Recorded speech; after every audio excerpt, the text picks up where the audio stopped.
Kesin. Sonra gelmez ki doğru içinden yaxshi o'zgaradi.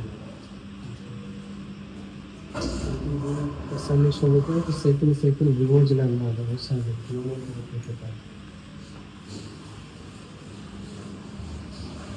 Ondan sonra operatsiya bo'lsa, qancha ketarkan?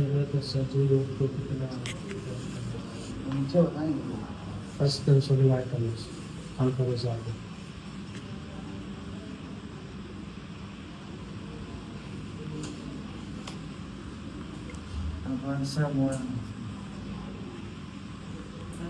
Operatsiya bo'lmasligi mumkinmi? So'raychi.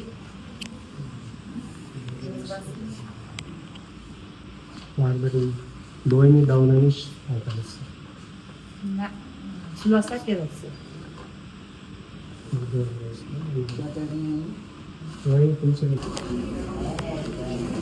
Assalomu alaykum. Hurmatli kuzatuvchilarimiz. Hozir ko'rib turgan holatinglar bu o'sha miya epilepsiyasi bo'yicha, ya'ni qanoq kasali bilan kelgan bemorimizni ma'lum bir kun davomida tekshiruvlarni amalga oshirib bordik. Inshaalloh Alloh ishlarimizni xayrli qilsin. Ukamizga Alloh shifo bersin. Hozir doktorlar bu javoblarni ko'rib chiqqandan keyin doktor Hamid Sohib aytdiki, albatta bu insonga operatsiya kerak bo'ladi va inshaalloh operatsiyadan keyin bu kasallikdan qutulish ehtimoli kattaroq deb aytdi. Inshaalloh Alloh dardga shifo bersin, tezroq sog'ayib ketsinlar. Duoda bo'linglar.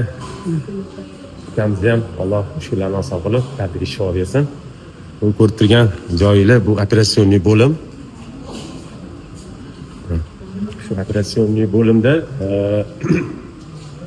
operatsiyadan chiqib turib, operatsiya jarayonidan chiqib turib, tanaffusda bemorlarni ko'rib, ularga o'sha kerakli bo'lgan maslahatlarni berib, yana qaytib operatsiya qilar ekanlar.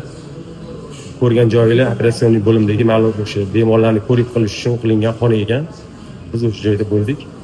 Albatta o'zlariga bildirmasdan video qildik. Inshaalloh Alloh ishlarni xayrli qilsin. Bemorlarning dardiga Alloh shifo bersin. Sog' bo'linglar, kasal bo'lmanglar. Albatta izohlarni qoldiringlar.